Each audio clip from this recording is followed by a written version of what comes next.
The where was I? Oh yes.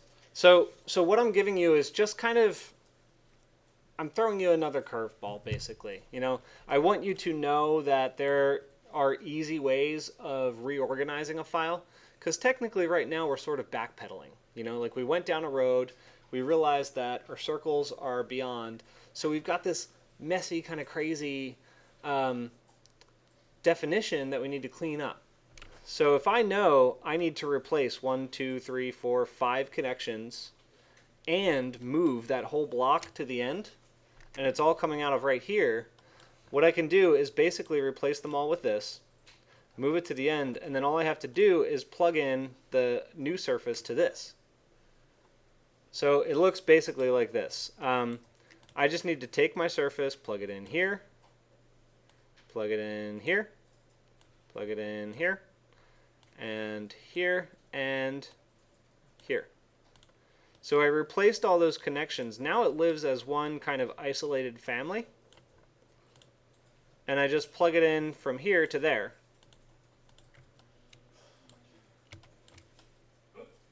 And now it's been modified.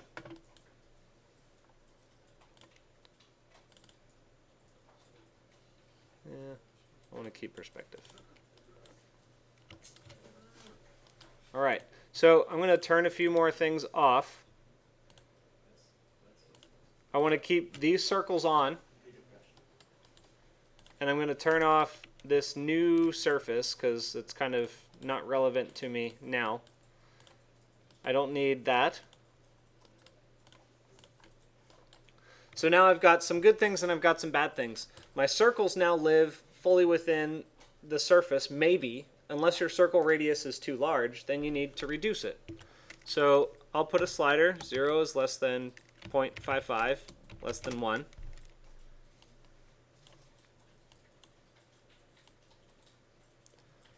So I'll leave it somewhere around there, but you can change your subdivisions to make sure your spacing is correct, or what you're looking for at least.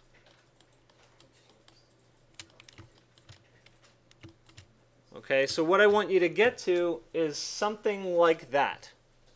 Okay, where you've got, you know, roughly 100 or 200 circles on your surface, and none of them are coinciding or conflicting with each other. Do you guys understand that? So I'll pause for a moment while you get there before I show you how to trim. All right, resuming now. What we've done is essentially created two separate ideas. And let me make them super clear to you right now. I'm going to separate them this way. You don't have to format it this way. I'm just making it more clear to you. Okay?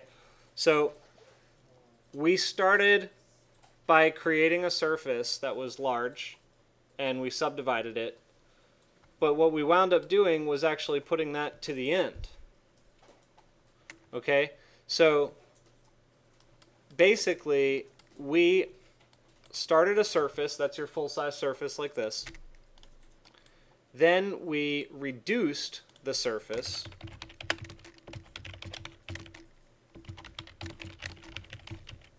for the perforation. So this segment was to reduce the size of the surface specifically for the perforation. Then we took that surface and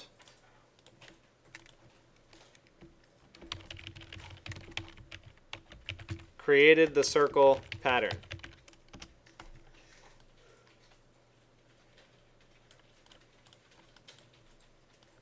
Do you guys understand that? So here's what we have to do. We are tasked with trimming the circles out from the surface. So which surface are we going to use? The newest one, closest one, right? No. We're going to use the original surface, this one right here. Yeah. And we're going to trim it with these circles. So the very long-winded point I'm trying to make here is that this deconstruct, or rather this construct and deconstruct and reconstruct cycle that we have happens repeatedly in a linear fashion, but it also happens cyclically at a larger scale. So it happens at a multiplicity of scales and various densities and references. So we can be all the way at the end of a definition and reference the geometry that we absolutely began with. So there are no limits, no holds barred. Anything is game. Any geometry that you've generated, you can use somewhere. So let's do that. Under the Intersect tab and the Shape panel, we're going to use Region Difference. Actually, would it be Region Difference? Or would it be Solid Difference? Well, but it also requires curves instead of... So I think we need to make this a surface first. So let's go to Params and Surface, and I think it should convert all these circles to surfaces. There you go.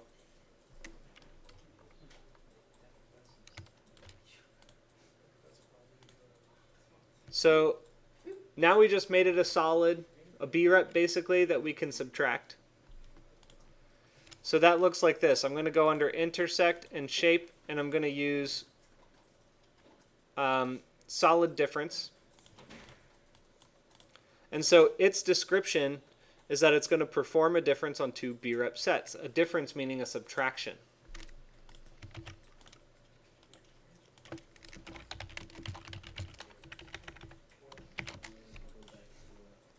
So I'll start with, this is the crazy part, guys. I'll start with this surface in the A. And then I'll pull this thing all the way to the end. And I'll plug this surface into B. And I think I might have a flattening issue. So let me turn this off. And my original surface off. Yeah, I have a flattening issue. So I'll... Let's see.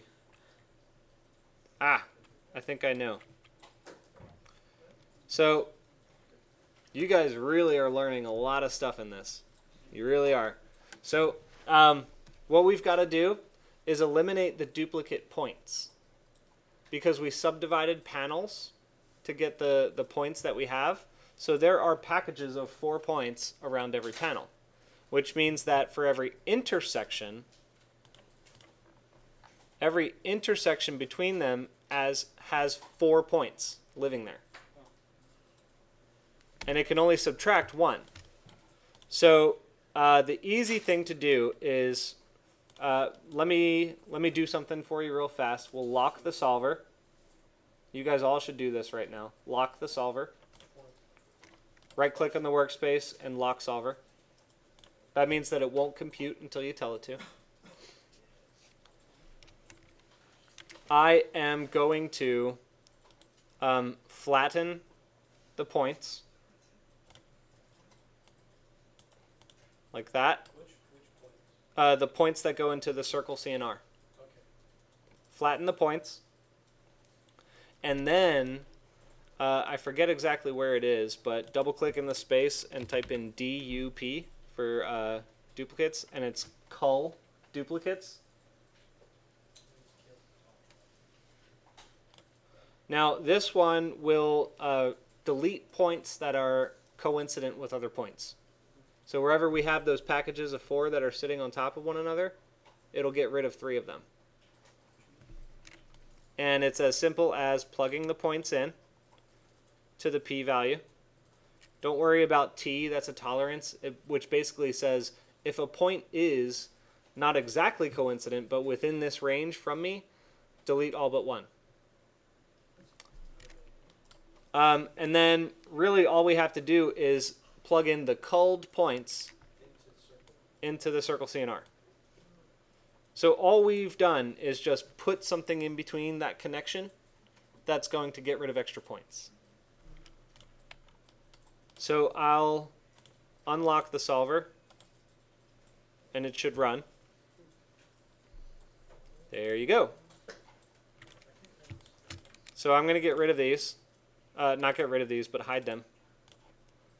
And this is what you should have. A perforated surface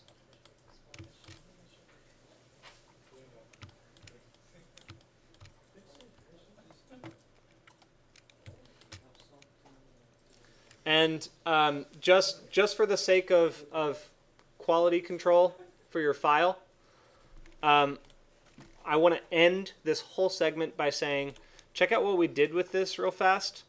We dragged a wire all the way across this thing, which really is kind of a pain in the butt, right? Because now as I'm looking through these, I don't know if this is an output or an input here. It kind of crosses over other outputs and inputs. I don't know where it's coming from and where it's going.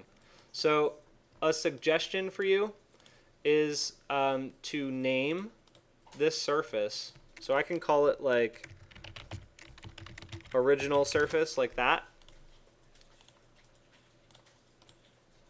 I can plug in another surface input, like this. Plug that in. Yeah, we're getting crazy here, guys. And do what's called a wireless connection. So while this thing is connected here, right-click it and go to Hidden. And look at that, it's a little Wi-Fi symbol. Did I introduce Wi-Fi to you yet? Yeah, okay. And then, oh, I think I recall it was kind of confusing. But this is a great spot to use it. So then I bring it over here and plug it into the A.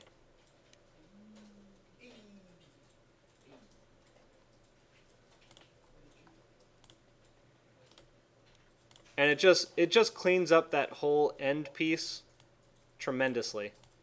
So now I've just kind of got it sitting there. It says it's going back to the original surface, and that's that. Keeps it looking pretty linear.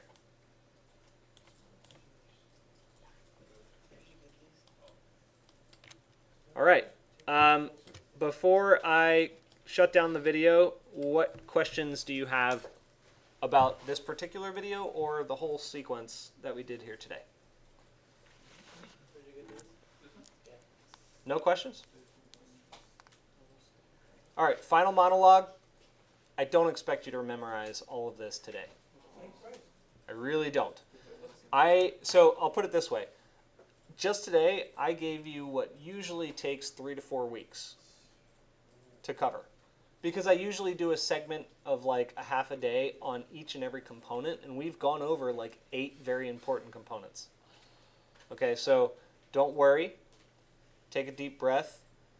We're going to learn how to use each of these in different contexts throughout the rest of the course. And my suggestion for you is to go through this video 1 or 2 more times. I would suggest save it, bring your definition home, go back and watch my videos, and actually follow along. Except maybe do things on your second time around, maybe do things a little bit differently. Like if you try it in the flat plane versus the vertical plane. Or if you try it with a slightly warped surface. Well, no, don't do a warped surface. Yeah, I'm leading you astray. Don't use a warped surface. All right. Anyway, so let me stop this and we'll go over what's next.